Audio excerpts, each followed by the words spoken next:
나라지킴이 고구연합TV입니다. 먼저 좋아요를 눌러주십시오. 구독 신청이 되어 있지 않았으면 구독 신청과 알림을 눌러주십시오. 구독 신청과 알림은 한 번만 하시면 됩니다. 자율구독료는 더 좋은 영상을 만드는 데 사용됩니다. 이어서 총선 낙천 기준 토론회를 시작하겠습니다. 바른사회 시민회의 공동대표이신 박인원 대표께서 좌장으로 이끌어주실 본 토론회는 총 3개 주제로 국가 정체성 바로 세우기, 국가 안보 바로 세우기, 경제와 역사 바로 세우기로 진행됩니다. 바른사회 시민회의 박인원 공동대표님을 초대합니다. 큰 박수로 맞아주시기 바랍니다.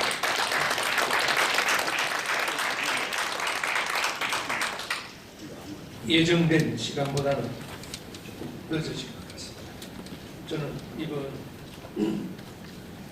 낙천 운동 관련된 선정 기준에 관해서 사실은 시민단체 대표, 특히 각 분야 대표들을 모시고 기준을 다시 한번 점검해서 대국민 발표를 하기 위한 토론회 사회를 맡은 바른사회 시민회의 공동대표 변호사로 일하는 박인환입니다.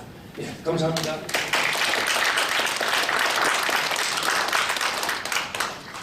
제가 편의상 미리 안전분 발제 담당하실 분 순서대로 한 분씩 간략히 소개해드리겠습니다.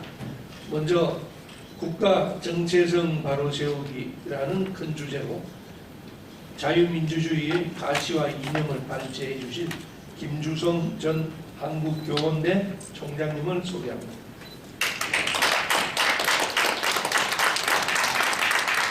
그다음 그 옆에 계십니다. 헌법정신과 법치주의라는 제목으로 발제를 해주신 한반도 인권과 통일을 위한 변호사 모임 김태훈 변호사님을 소개합니다.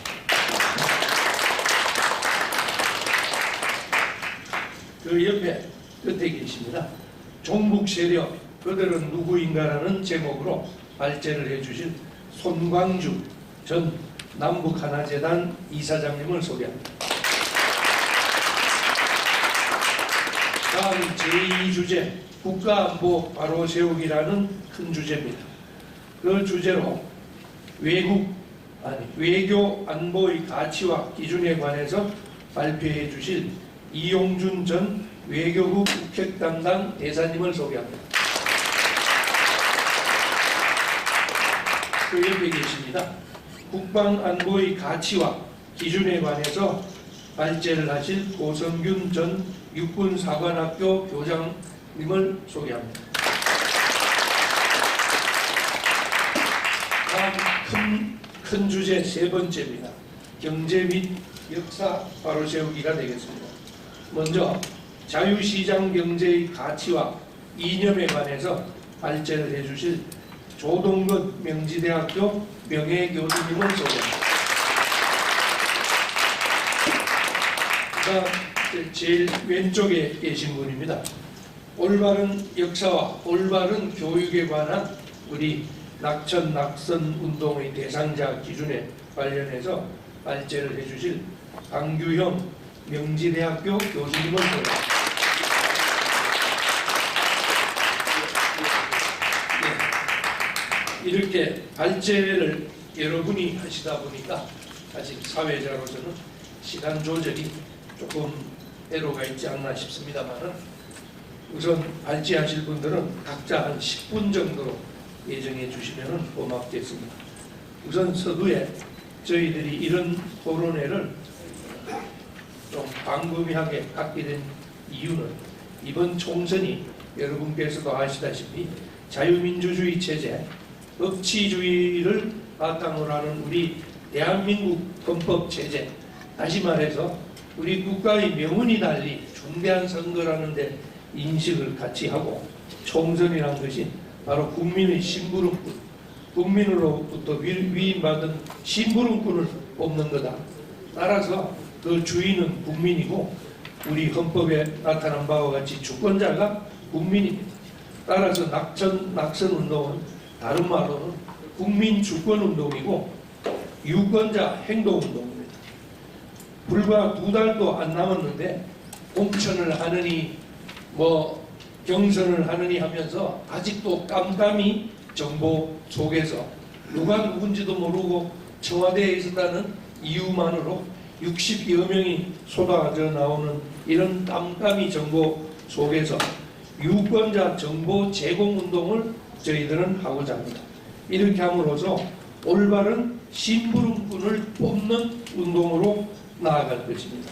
드디어 마지막으로는 이 운동을 승화해서 저희들은 부정선거 감시운동까지 나아가서 부정선거에 관련된 고소 고발 운동까지 겸함으로 해서 그 자격이 없는 자들이 국회에 설사 운이 좋아서 들어간다 하더라도 당선 무효를 시키고 끝까지 추적해서 쫓아내는데 앞장설까 합니다.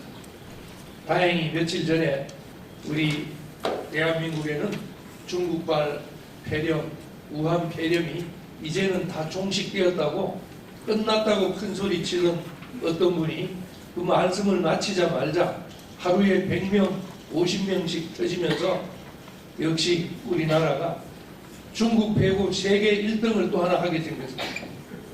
이런 엄혹한 상황 속에 그래도 이렇게 많이 참석해 주시고 관심을 가져주셔서 정말 감사합니다.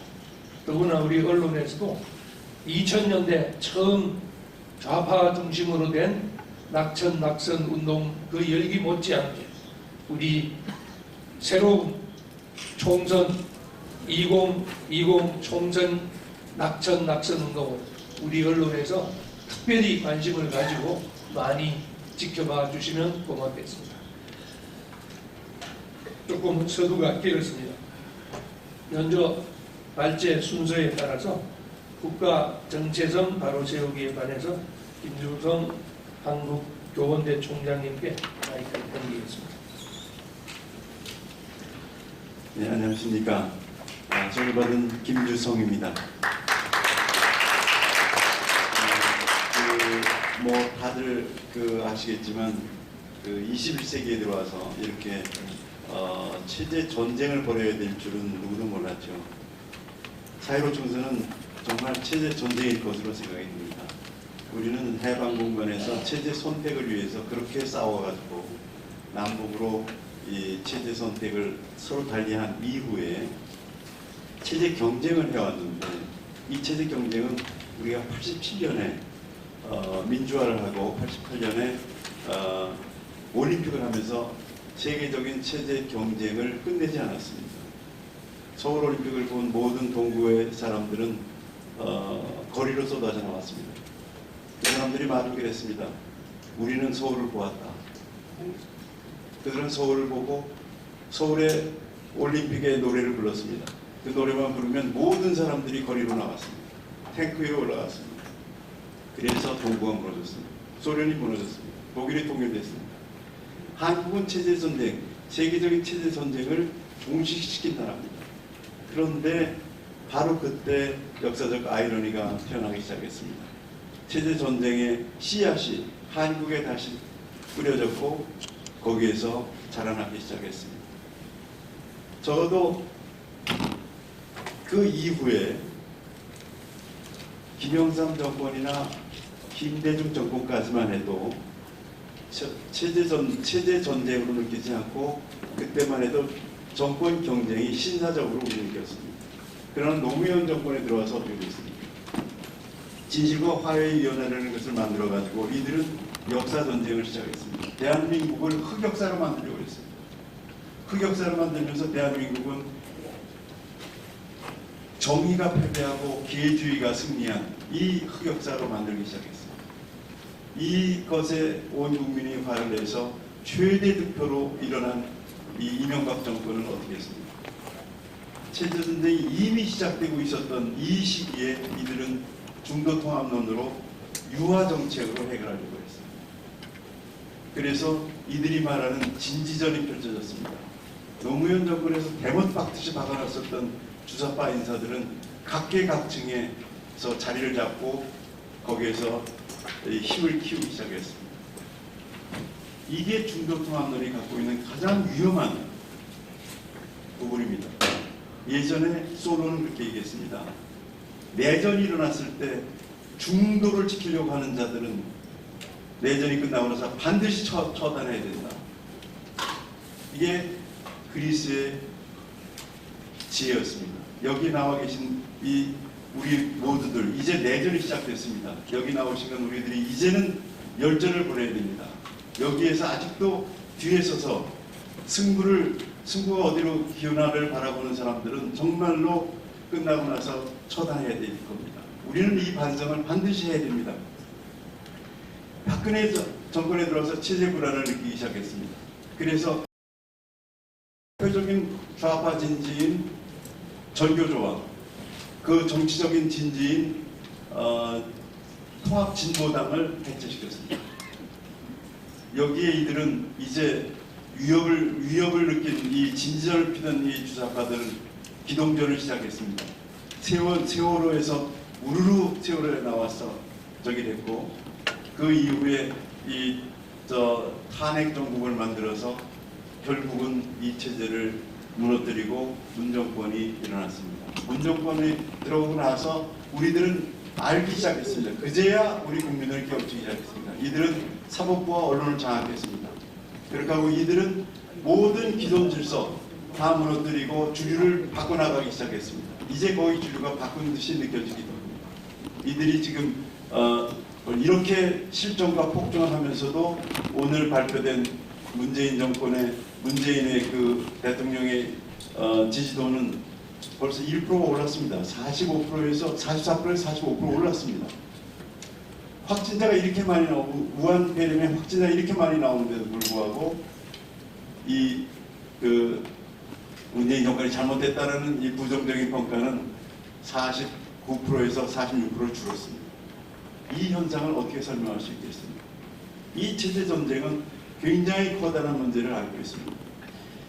우리들이 이 체제 전쟁이라는 것은 뭐겠습니까? 국가 정체성이 흔들렸다는 겁니다. 예전에 아리스토텔레스는 말했습니다. 국가 정체성이라는 것은 국가에는 두 개의 거대한 권력이 있는데 이게 부딪힐 때 국가 정체성은 흔들리는 것이다. 그 첫째가 뭐냐면 최대의 권력이 뭐냐면 헌법 정신입니다. 헌법인데 이 헌법이 가장 기초적인 최대의 권력이고 다른 최대의 권력은 국민의식입니다.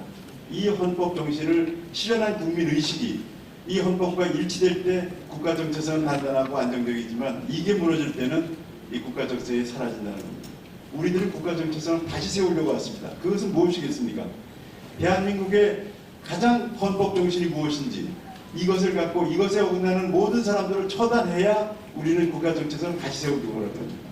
낙천 운동이라는 것은 바로 국가 정체성, 헌법 정신에 어긋나는 이것을 무너뜨리려고 하는 자들을 전부 낙선시켜야 되고 우리는 재정리를 해야 되는 국민의 의식을 다시 정립해야 된다는 것입니다. 그래서 우리들은 우리의 그 헌법 정신이 뭐냐를 다시 좀 살펴봐야 될 계기가 되었다고 생각합니다. 우리의 헌법 정신은 간단히 얘기하면 누구나 알고 있듯이 자유민주주의입니다. 자유민주주의 시장경제인데 이 자유민주주의 시장경제에 대해서 우리는 누구나 다 신념으로 외우고 있지만 그 요체나 본질에 대해서는 너무나 이해도가 미흡한 경우가 많았고 우리 보수 정권들, 보수 정치가들도 이해도가 무척 낮았습니다. 그래서 오늘 이 부분을 조금 더 간명하게 우리가 살펴보면서 이것에 어긋나면 정말 이 사람들은 국가 정체성을 파괴하는 자들이라는 것을 금방 가려낼 수 있는 그 기준의 가장 기초적인 부분을 말씀드리고자 합니다. 우리는 자유민주주의입니다. 자유민주주의의 자유를 빼면 어떻게 되겠습니까? 자유에서 자유를 빼면 비자유민주주의입니다. 자유민주주의에서 자유를 빼려고 하는 것은 저들이 끊임없이 주장하고 있습니다. 왜 그런 주장을 하겠습니까? 이것은 용어 혼란 전술의 좌파의 가장 대표적인 용어 혼란 전술입니다. 서구에서는 민주주의라고 하면 자유민주주의를 가르칩니다. 특히나 1989년 체제 경쟁이 끝난 이후에 민주주의는 자유민주주의였습니다. 그래서 민주주의라고 자유민주주의도 민주주의라고 쓰는데 왜 민주주의라는 말이 나쁘냐는 말을 합니다. 이들은 이 말로 서구에서 쓰이는 이 말로 우리의 자유 감각을 무너뜨리려고 하는 겁니다.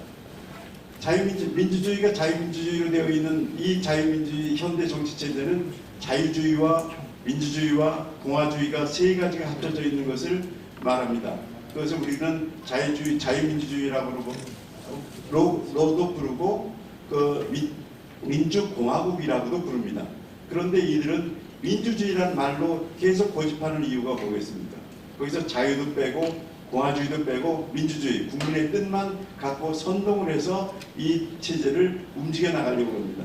거기에서 가장 큰 문제는 국민의 뜻만 갖고 헌법에 보장된 기본권을 무너뜨리는 이 부분을 이 사람들은 자유민주주의가 서구에서도 민주주의라고 하는데 왜 우리가 꼭 반드시 자유민주라고 써야 되냐라는 상식적인 말로 우리를 혼돈시키고 있는 것입니다. 자유란 뭐겠습니까? 자유라는 뭐겠습니까? 이 자유가 우리들이 갖고 있는 이 자유주의에서 나온 자유인데 민주주의는 아테네 사람들 민주주의에 대한 자유가 없었겠습니까? 이들도 자유가 있었습니다. 그러나 이들의 자유는 뭐겠습니까? 이들은 반드시 자유인이어야 했습니다. 계급사회였습니다. 노예가 있었습니다. 민회에 들어가려면 자격 요건이 필요했습니다. 당시에 5만 명, 30만의 아테네 인구 중에 민회에 들어갈 수 있는 사람들은 5만에 불과했습니다. 남자들이었고 가장이었고 자유인들이었습니다. 그 사람들만이 그 민주주의였습니다. 지금 이 민주주의라고 부르는 프롤레타리아 독재를 하고 있는 북한을 보십시오. 또 중국을 보십시오. 정치적 자유를 갖고 있는 사람들은 유일하게 프롤레타리아와 우호 계급들입니다. 어찌 보면 민주주의는 계급지배입니다. 이것을 깨기 위한 것이 자유주의였습니다. 자유주의의 자유는 모든 사람들한테 있는 것. 반드시 자유인이나 국가에서 준 권리를 갖고 있는 사람들이 아니라 모든 사람들이 갖고 있다고 서론된 것이 바로 자유주의입니다. 그래서 이 자유를 뺀다는 이야기는 우리의 모든 국민의 이 자유권을 빼고 우리가 자유인이라는 것을 빼앗아 버리는 겁니다. 그렇게 되게 되면 결국은 전체주의로 되어 갑니다. 이 부분에 대해서 우리들이 명확하게 인식하지 않으면 안 되고, 따라서 우리들은 이들을 가려낼 때 가장 중요한 것은 이 헌법 정신의 중요한 부분에서 이 국가의 격리를 안 한다든가 국회 격리를 안 한다든가 역할을 부리지 않는 사람들, 이 사람들을 권한해야 됩니다. 그렇게 하고 그 다음에 중요한 게 사유재산제도와 자유시장 경제입니다. 자유가 이 자유인의 자유는 어떤 자유냐면 노예가 되지 않을 자유입니다. 17세기 자유주의가 나오면서 우리들이 선언된 것은 뭐냐면 우리의 몸에 나의 소유권은 내가 갖고 있었다는 겁니다. 예전에 노예들은 자기 몸이나 자기 생명의 자유를 누가 갖고 있었습니까? 주인이 갖고 있었습니다. 이 부분에 대해서 내가 나를 소유하기 때문에 내가 나를 갖고 계약을 할 수 있고 내가 나를 중심으로 재산을 증식시킬 수 있는 거고 재산이 내 거라는 겁니다. 존 로크는 얘기했습니다. 자유와 생명과 토지 자산은 재산이라고 그랬습니다. 재산이라는 말은 뭐냐면 영어로 프로퍼티인데 그건 누구에게나 적절하게 자기 것인 것을 얘기하는 겁니다. 이 노동은 내 거고 내 생명은 내 거라는 거죠. 내 자유도 내 거라는 겁니다. 이게 다 재산이라는 프로퍼티라는 말로다가 얘기를 했습니다. 이게 언제 그려졌냐면 존스한테 미래 와서 그려졌습니다. 이 사람은 자유론의 대가이면서도 불구하고 자유론 속의 소유권에 대해서 일절 언급을 안 했습니다. 이게 지금 미국으로 가서 존 롤스에 들어가게 되면 우리의 내추럴 타렌트는 자기가 다 누리는 것은 자의적이라고 해서 자기 거를 인정을 안 합니다. 이 정도로 자유주의가 이 사회주의와 연관이 되어 있었습니다. 이것이 우리한테 들어와 가지고 이들이 그쪽으로 가고 있는데 이 부분을 바로잡지 않고서는 이 자유시장 경제를 지킬 수가 없습니다. 이 부분에 대해서 우리들이 분명히 깨달아야 되는 고 자유시장 경제를 지켜야 합니다. 마지막에 공화주의 헌법 정신입니다. 헌법주의, 법치주의와 성권분립인데 이들은 공수처를 설치해가지고 성권분립과 이 법치주의를 무너뜨리려고 하고 있습니다. 이게 얼마나 심각한 문제냐면 이것을 간단히 얘기하면 이렇습니다. 민주주의, 자, 공화주의에서 공화주의는 국가의 권력은 국민의 것이어야 된다는 겁니다. 레스푸블리카라는 것은 국민의 것이라는 겁니다. 국가라는 겁니다. 그런데 권력을 국민의 것으로 만들기는 어렵습니다. 권력이라는 것은 반드시 사유화되기 쉽고 부패하기 쉽습니다. 그래서 자의적으로 행사되기 쉽습니다. 이 민주주의, 그것은 인치제도의 기초인데 민주주의를 떠들면 누구 것이겠습니까? 민주주의는 국민의 것입니다. 국가의 국민의 것이라고 하는데 국민이 행사를 하는데 권력의 국민으로 가지 않습니다. 정책 결정을 하면 다수결을 해야 되기 때문에 다수를 점유하고 그게 영원히 되면 계급 지배가 됩니다. 그래서 국민의 것으로 만들기 위해서는 민주주의로 안 된다는 겁니다. 그래서 우리가 하는 것은 권력을 국민한테 돌려주려면 권력을 분리해야 되고 견제와 균형이 이루어지게 해야 권력이 국민을 위해서 행사가 된다는 겁니다. 이 부분을 우리가 미스하고 국민이 지배하면 이 국민의 그 권력은 국민을 위한 것이 될 거라고 오도되기 쉽습니다. 그러나 절대로 그렇지 않습니다. 왜 그러냐면 다수결을 하면 다수가 지배할 수 있고 다수를 정한 계급이 지배하게 됩니다. 그거를 만장일치로 바꾸게 되면 어떻게 됩니까? 만장일치로 바꾸면 독재자가 수첩을 들면 모두 다 들고 있습니다. 만장일치는 전체주의의 가장 대표적인 케이스입니다. 따라서 민주주의라는 것은 우리 민주주의로 가게 되면 민주주의만 우리가 저기라고 공화주의를 우리들이 인식하지 못하면 우리의 권력은 일정한 사람들 사유화되는 것을 막지 못합니다. 이 부분에 대해서 우리가 앞으로 우리 김태형 변호사님께서 다 법치주의의 말씀을 하시겠지만 이러한 우리의 깊은 이해를 갖고 우리들이 정치 운영을 해야 되고 이것을 무너뜨리려고 하는 사람들을 잡아내야 되지 않겠나 싶습니다. 여기서 마치겠습니다. 너무 얘기가 길었습니다. 미안합니다. 우리 김 총장님은 정치 철학에 아주 대가 특히 자유주의, 민주주의, 공화주의로 요약하셨습니다. 한 3시간쯤은 강의를 하시면 좋았을 텐데 정말 죄송합니다만 저는 핵심적으로는 애매모호한 중도라는 이유로 기회주의적인 처신은 이번 총선에서 확실히 버리고 우리 헌법에 따른 대한민국의 정체성을 총선을 통해서 각천 학습운동을 기준으로 삼자는 말씀인 것 같습니다. 그 다음 마이크는 우리 김태훈 변호사님 좀. 네, 김태훈 변호사입니다. 참 역사적인 4.15 총선을 우리가 50일도 안 남았는데 너무나도 중요한 선거를 우리가 두고 이렇게 4.15 총선 선거 형량 국민연대가 발족이 되고 또 낙선의 기준을 세워서 대한민국을 살리자 이러한 세미나가 참 의미가 있다고 생각됩니다. 그 취지에는 정말 지금 보니까 이 책의 그 13페이지에 국민연대 선언문이 하나하나 이렇게 해서 일목요연하게 작성가 되어 있습니다. 이 기준대로 좀 여기에 맞는 사람이 당선돼야 되고 그것이 충족되지 않는 사람은 절대로 당선이 돼서는 안 된다. 라는 것이 잘 정리가 되어 있고 이것이 결국에는 다 대한민국 자유민주주의, 대한민국의 헌법 정신입니다.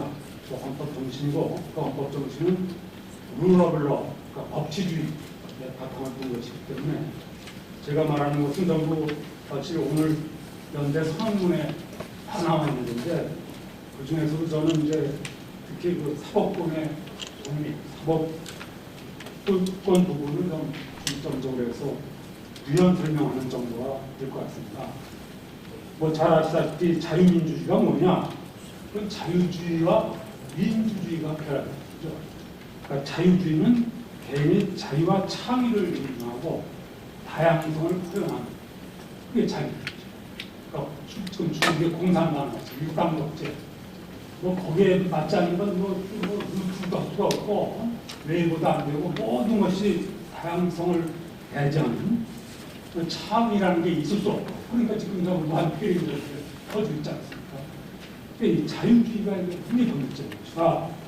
그런데 민주주의는 국민이 지배한다. 국민이 스스로 국민이 지배하는 게 민주주의다. 이런 것이죠. 근데 이 민주주의의 자유주의를 빼면 뭐 인민민주주의, 사회민주주의, 뭐 별의별 비언정 민주주의가 많은데 그걸 막기 위해서 자유주의라는 큰 개인주의, 자유와 창의를 우리가 반드시 이제 세워내야 된다 하는 것이고 무슨 뭐 헌법재판소에서 2001년도에서 결정한 바 있습니다. 그리고 결국 이게 다 법치주의니까 법치의 룰 오브 러인데 이것은 뭐 영국에서 여기 오래전 800년 전부터 이제 나왔던 것이고 이것이 지금 이제 20세기, 21세기에서 지금 꽃을 피우고 인류는 찰나에 위기에 이제 봉착이 되고 있습니다. 그것 중에 하나가 이제 언론의 자유가 이제 훼손이 되고 있고 또 하나는 이제 사법부의 독립이 훼손이 되고 있죠. 그래서 이 사법권의 독립이 이제 법치주의의 최고의 도루라고 할 수가 있는데 이 현재 대한민국에서 이 지금 사법부가 이게 지금 굉장히 이제 위험해져가지고 형해화돼 있다 이렇게 볼 수가 있습니다. 단적으로 나타나는 게 문재인 대통령이 2018년 9월 13일 재작년이죠. 그날은 어떤 날이냐면 대한민국 사법부 70주년이 되는 날입니다. 굉장히 경사스러운 날인데 그 자리에 문 대통령이 나타나고 윤영수 대법원장을 딱 안처럼 수실했어요. 사법농단이 제기가 이렇게 치욕적인 거를 말이죠. 사법부 독립 70주년에 와서 대통령이 대법원장 앞에서 수임실을 대법원장은 공명을 딱 참 애들 사법부가 파괴하고 이렇게 파괴되니까 이 판사들이 저렇게 앉아있니까 참 기가 막혔습니다. 그래가지고 이게 대법원장 부서가 옛날에 이게 사법 파동인가 2차가 있었는데 그때는 그 판사들이 잘못했어요. 솔직히 교육을 받은 겁니다. 근데 그거는 뭐 들고 일어나니까 뭐 꼼짝 못한 게 지금 뭘 잘못했다고 현재 대법원장을 부서가 대법관 재판에 그런데 판사들이 뭐 저거 오래 탄핵하라고 뭐 판사들이 대한민국이 한 번도 정말 못지 못한 이 대한민국이 망했다. 그런 생각이 듭니다. 그래서 이렇게 됩니까? 이 사법부를 판사를 100여 명을 불러가지고 먼지털 식으로 검찰청에 가서 하나씩 조사합니다. 정신이 다 쑥 빠져. 여기서 무슨 내 사법부 독립돼 있습니다. 이때 이미 대한민국은 사법부는 망한 것이고 대한민국은 망했다. 이렇게 볼 수밖에 없습니다. 게다가 지금 검찰청법에 보면 원래 법무장관만이 검찰총장에게 구체적 사건을 지시할 수 있어요. 대통령이 직접 지시를 합니다. 그 다음에 띄워가지고 이게 막 한두 번이 아니죠. 방산비리 척결해라. 그래서 무죄가 없어요. 박찬주 육군대사 이거 조사해라. 이건 강원랜드 이것도 해라 말이지. 수사가 2년 반 동안 다 무죄가. 또 특별수사금이라고 하죠. 계엄령 이건 또 덜덜 볶아가지고 다 무죄가 없어요. 그 탱크 몰고 나와서 말했다는 다 무죄가. 그거 김학의 차관에도 무슨 장자연 사건, 언성 사건, 그걸 이 대통령이 행장관 대통령이 다 지시를 하고 검사, 다 무죄가 나왔습니다. 실정법을 위반하고 검찰 위반, 게다가 지금 대법원 헌법재판소의 구성이 전부 특정입니다. 국제법. 그 이용훈 대법원장만 해도 다 해체했어요. 이 사람은 김영수 그 사람은 이 사람과 국제법도 그것이 있으면서 그대로 게다가 전부 하여간 초기의 사건입니다. 한 번도 경험해보지 못한 사건인데 헌법재판관 4명이 이게 청문보고서가 의식차게 그러면 다른 장관은 말할 것도 없고 국무총리 그건 뭐 말고 최상도 헌법재판관만큼은 그런 헌법 사실상 대통령, 국회, 대법원의 합동입니다. 이건 뭐 그냥 혼자서 아닙니다. 어떻게든 헌법재 갔다 와서 스트레스를 재판관에서 그저 9명 중에 1명이 처음으로 어떻게 걷고 있다. 이게 뭐 우선 이게 사법부에 게다가 참 이게 신경을 쓰는데 조국이라는 파렴치를 이걸 법무장 법의 수장이 된 법무장 그건 정말 일반 이하 일반 이전에 30 이하 중에 이하인 사람을 이렇게 시험천 위선에 이런 사람을 법무장관이 대한민국의 법치주의자 완전히 능력을 그러다가 또 1+4라고 또 근거도 없는 겁니다. 법원이다는 거 정말 4+3인데 4+3이 아니라 1+4예요. 더불어민주당만 뭐 교섭단체는 나머지 다른 이거 뭐 듣도 보지 못하는 지금의 대한신당 뭐다 이런 것들을 어중도 중요해요. 이미 누린 선거법, 공선법, 공수처법 이 공수처법은 참 부끄럽게 짝이 없습니다. 21세기에 이게 반이죠. 아주 부끄럽게 짝이 없습니다. 이런 법을 통과시키고 문재인 대통령 얼굴 하나 변하지 않고 공수처 준비장을 가져가지고 통과시키고 그럼 하나도 볼 수 없는 이런 것들. 게다가 말이지 뭐처럼 이제 윤석열 검찰총장이 용기를 내가지고 잘하고 있습니다. 뭐 살아있는 권력에 대해서 지금 몇십 명의 기소를 업무장관도 추미하는 것까지 또 공소장을 공개를 맡고 있습니다.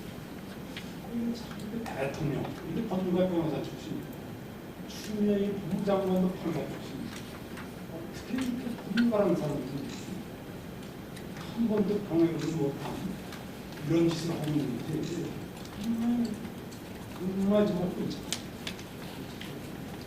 게다가 저는 모종의 초유의사들 지난 1월 10일에 영장을 집행하는데 청와대가 거부했어요. 왜냐면 이런 적이 있습니다. 이 영장 집행을 거부하면 당연히 대통령 청와대가 거부하면 뭐 이러고 무슨 법이 있어요? 그래서 이거는 이 문재인 대통령 특히 13명이 공개된 공소장에 이건 문재인 대통령을 빼고 설명이 도저히 안 됩니다. 이 자체가 문재인 대통령이 해명하고 수사를 받겠다고 나서야 됩니다. 이거 나서지 않으면 안 돼요. 근데 윤 총장이 윤석열 총장으로 사회로 총총을 비난하는데 그래서 안 됩니다. 즉시로 수사를 착수해가지고 문재인 대통령 수사해. 왜냐? 이게 지금 헌법에 하면 내란 위반의 죄를 제외하고는 형사도 추억도 그러나 그것은 서추가 안 된다는 것이지 수사는 그건 이미 박근혜 전 대통령과 헌법재판소 2017년 3월 2010년 헌나이에서 수사에 협조하지 않은 것이 헌법 수호 의지가 없다. 헌법재판소가 박근혜 대통령 탄핵한 거예요. 그러니까 이 수사에 하고 즉시 지난번에 안 된 영장을 집행해가지고 일산시장 선거에 있는 규명을 함으로써 대한민국의 헌법 정신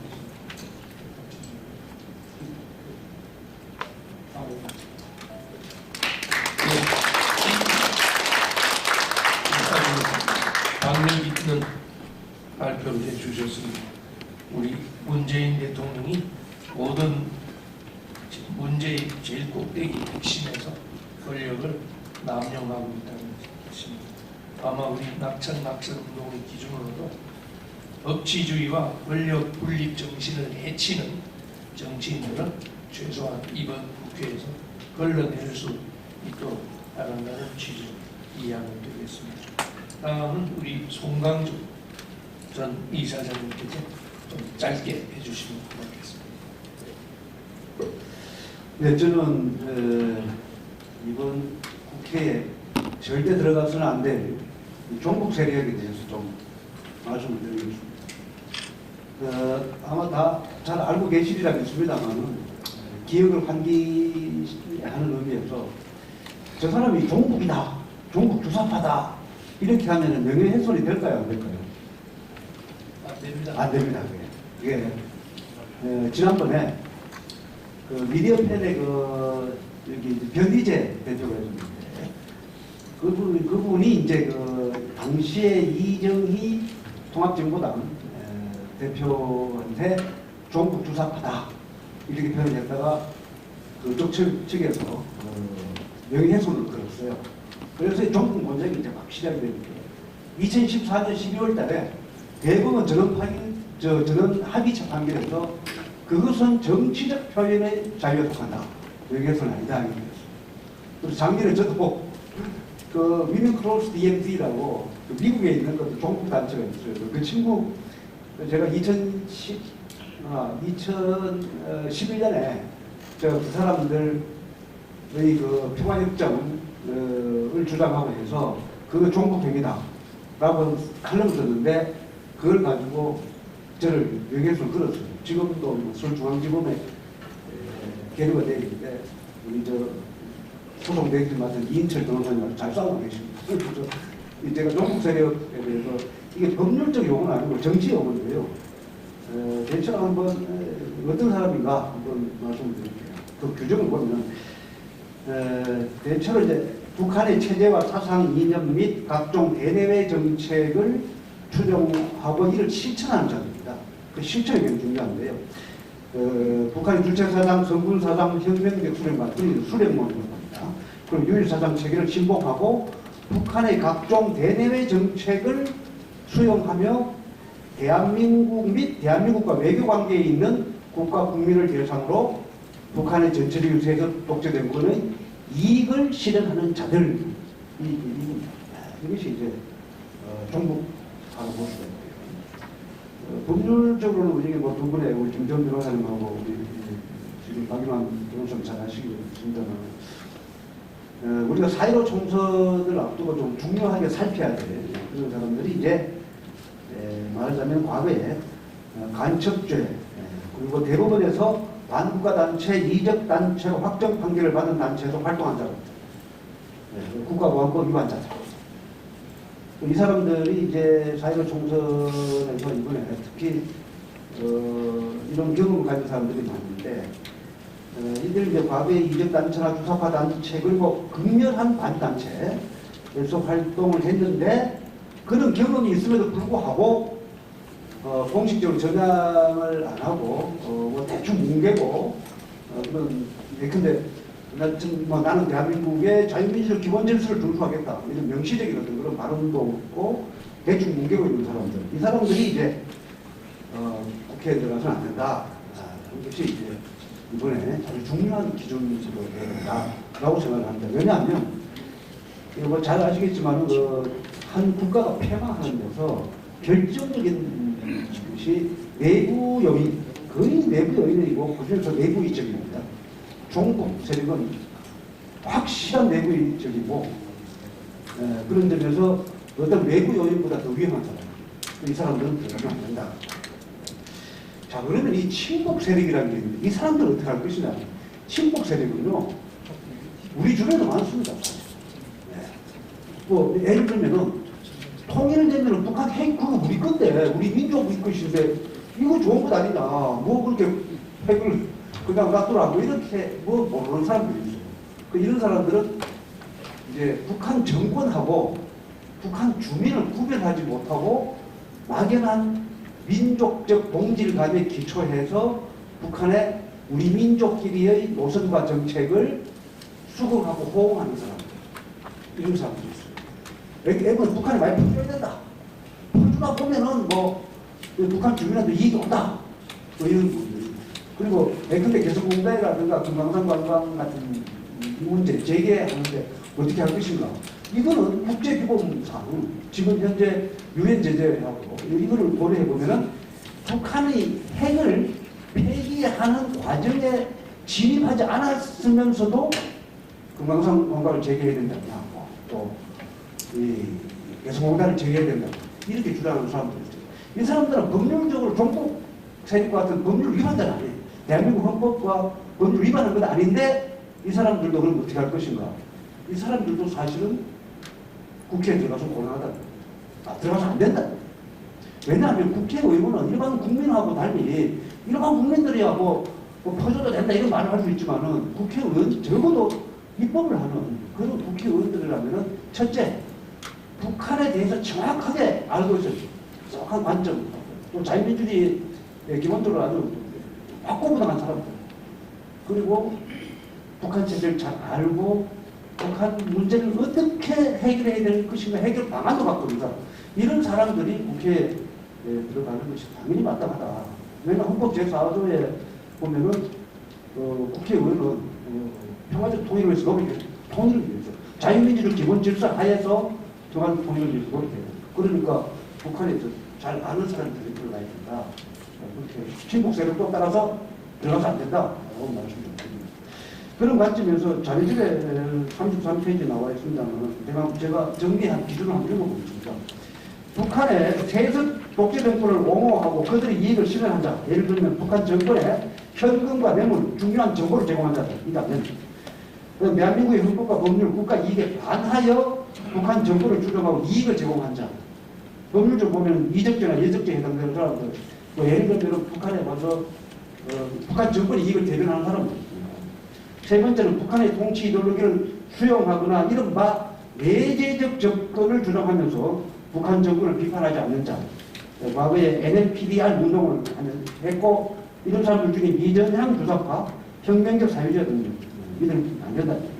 그 다음에 북한 인권 문제를 세계 인권선언 1948년 유엔 총회에서 발표한 인권선언 범주에서 수용하지 않는 자. 이걸 좀 구체적으로 말씀을 드리면은 인권 문제는 민족이라든가 국가라든가 어떤 뭐 경제적 어떤 그런 잘 살고 못 사는 어떤 그런 격차나 이런 남녀 성별 뭐 이런 걸 다 떠나서 인간의 기본권에 해당하는 것인데 그럼에도 불구하고 북한 인권 문제에 대해서 이거를 이야기 안 하고 북한 인권 실태를 비판 안 하거나 이런 사람들은 들어가서 안 된다는 겁니다.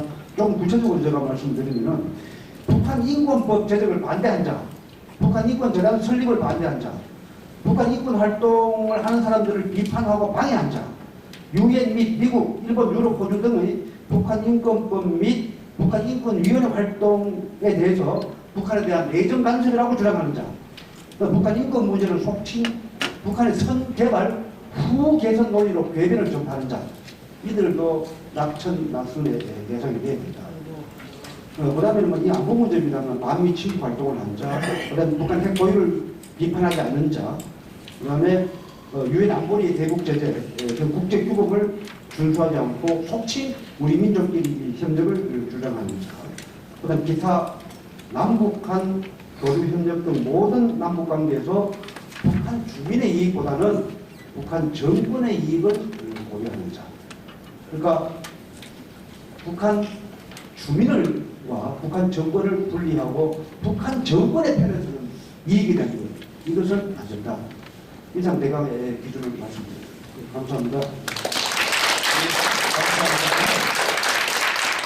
총리자님께서는 오랜 남북관계 경험에 따라서 북 세력뿐만 아니라 친북 주장자들도 이번 국회에서는 절대로 들어가서는 안 된다는 취지로 말씀하셨습니다.